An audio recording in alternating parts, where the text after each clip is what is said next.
That's right, guys. This week on the first episode of Titan Builds, we're making Captain America's shield from Avengers Infinity War. Now, I made two, but I kind of screwed one up. So this is the one that ended up looking nice. I'll have a parts list down below, but it's just some EVA foam floor mats, some 2mm EVA foam, a little bit of 6mm EVA foam, some hot glue, some contact cement, a little bit of super glue, some black plastidip, some silver acrylic paint, and depending on how good you are at painting, a little bit of black acrylic paint to touch up. And yeah, that's about it. So without further ado, let's get started on the video, guys. So to start, we need reference. Whenever you're making something from a movie or a video game, it helps to find as many pictures of what you're trying to make as you can from as many different angles.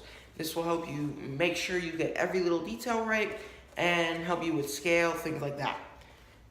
Unfortunately, I'm building this before the movie came out. So there's literally like a couple glimpses of it in a trailer and that's it. But that's enough. But that's enough. So here you can see I just pulled up the trailer on YouTube, and now I'm going to take a screenshot of it right there and just print it out, and that's it. So now that you have your reference, we need to make some patterns for this thing. Now there's a couple ways that you can do this. You could, for example, take those screenshots that you got, load them into, say, Inkscape, a free vector-based software thingy, and basically trace out the picture, and then scale it to however big you want it, based on how long you need it, and then print that out, and then cut that up, and then use that for your parts. This probably would have led to a far more accurate piece, and probably would have been simpler and probably would have taken a bit less time in the end. But as per usual, I wasn't really thinking. I was just kind of doing. So what I did was I used this weird plastic thingy to draw the long center line, and then use my reference photo to just sort of sketch out the shape by hand, free-handed-ish. And yeah, I do the Inkscape one.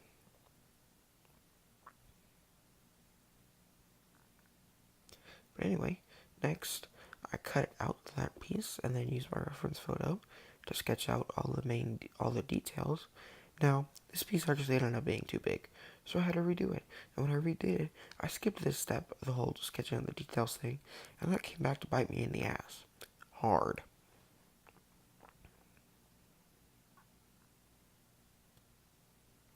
Then I traced all the pieces out onto 1/2-inch EVA foam floor mats and cut them out with a sharp craft knife, using a straight edge whenever possible and cutting as straight down as possible on all the cuts except the center line. And I made sure to sharpen my blade often, otherwise you'll get sort of tear out and stuff and it'll be kind of nasty. So the sharp blade helps ensure a clean cut.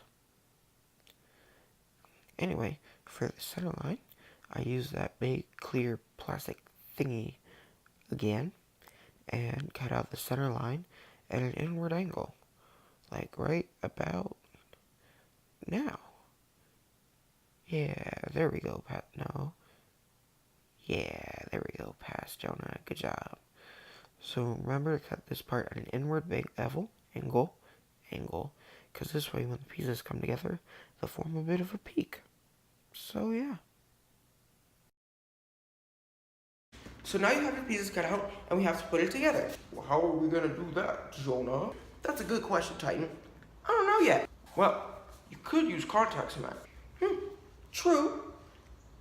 I could also use hot glue or super glue. But hot glue might harden before you have time to make sure your pieces are pressed all the way together. It could make it quite hard to get a clean seam. True. What about super glue? That could work. Yes, it could work well for all the little detail pieces. However, it would dry too fast for you to be able to get that long center seam. Good point, Titan. Thanks for the help. No problem.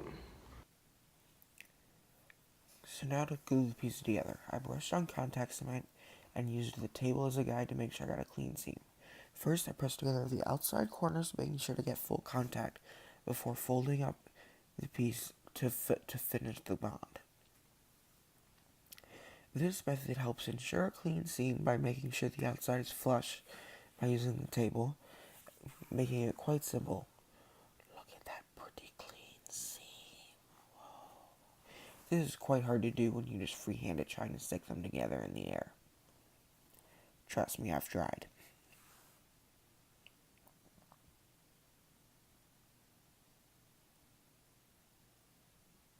Anyway, now for the small detail pieces. I cut all of these raised detail portions out of 2mm craft foam. I'm going to start with the diamond bit. So, for the pieces that fold over the peak thing, I trace out where they go and super glue down one side.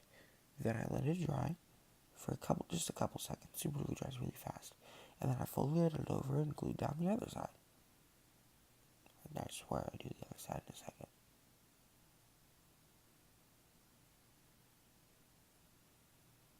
There we go.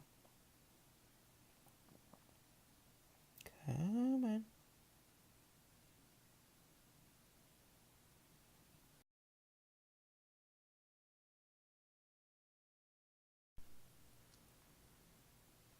So then I just repeated this process for the main piece and the other diamond, tracing and gluing and tracing and gluing until I had all my detail pieces down. It was kind of time consuming, but it wasn't that hard. Next, you'll notice that I left that trim piece overhanging the edge by a decent bit. Now I'm just going in with some scissors to trim off the excess. This is a nice, easy trick to make sure that edge ends up being flush with very little work.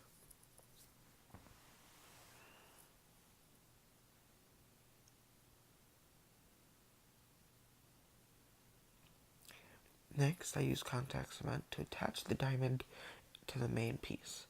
Now, the diamond part should be lowered down.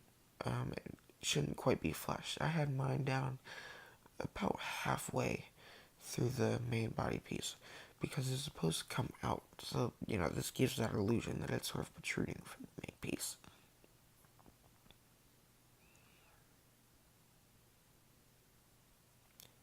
Then I went in and reinforced the seams with hot glue. The contact cement is plenty durable. I just wanted a little more rigidity. Then I used a pen to mark spots for where I wanted the straps to attach and burned them in with my hot knife. Now I'm not sure where the footage of this went, but I later glued the straps, which I just cut out of 2mm craft foam, into these slots with hot glue. It's pretty simple, but it's plenty durable and works fine. Now for the weird pincer thingies. First, I traced out the main shape on a 6mm craft foam and cut it out with my knife.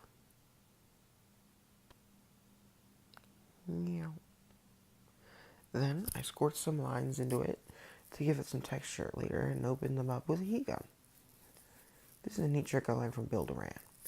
Then I cut the inner shape of the detail piece out of 2mm craft foam and connected it to the main piece with super glue. Easy enough.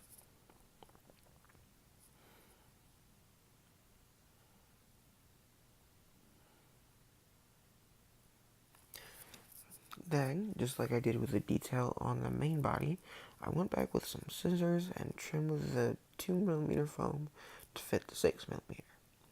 And then attached it to the main body with some more super glue. Yay, super glue!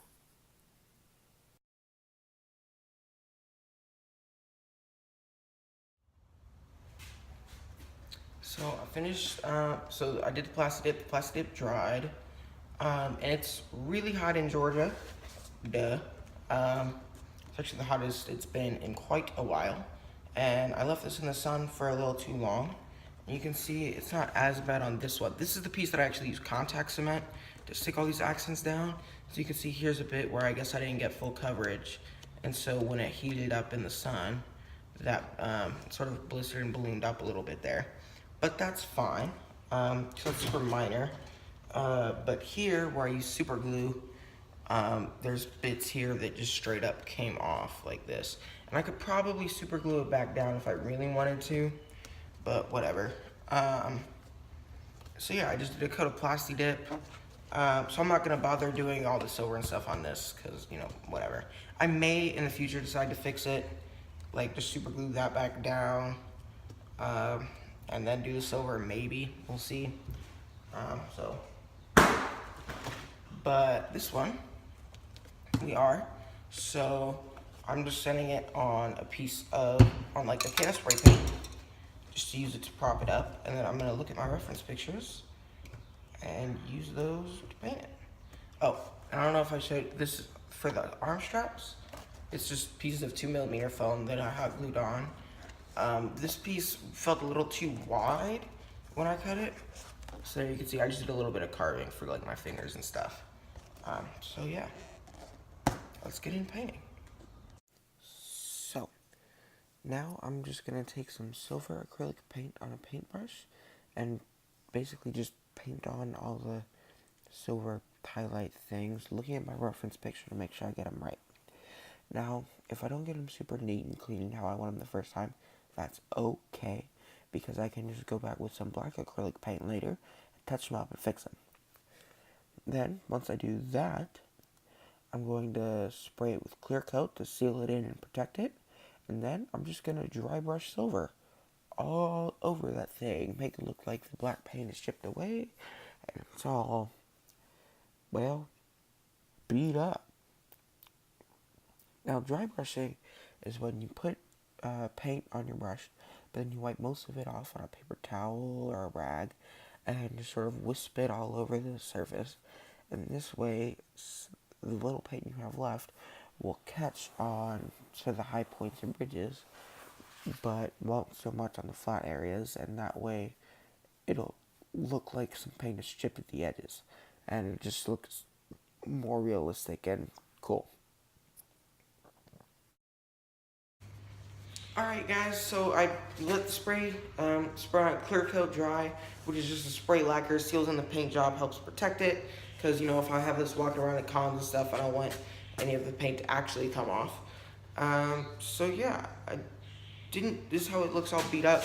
In the movie, his really isn't all that beat up, but you know, I decided to make mine all beat up, because that's just my style, just kind of how I do it.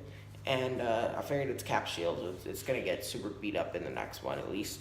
And he's going pretty ham on those Outriders. So, you know. But yeah, it's kind of just made it up as I want with this one. I didn't have a lot of reference because the movie hadn't come out yet when I started. I have seen it now. Obviously, it was amazing. So there's a couple things on here that I didn't quite get right. And I had to make some compromises with details. But, you know. This is kind of how it works, and I didn't really have a plan. I kind of made it up as I went along, which came back to bite me in the ass several times. But that's pretty much like sums up how Titan makes. Alright guys, I hope you enjoyed that video. If you did, why don't you like and comment down below. If you want to see some awesome prop stuff, click right over there. If you want to see some awesome costume stuff, click right over there. If you want to follow me on Instagram, please do. Up there. If you have a question you want to shoot me an email, also up there. And why don't you subscribe right over there for more awesome costume prop making stuff in the subscription box every week-ish.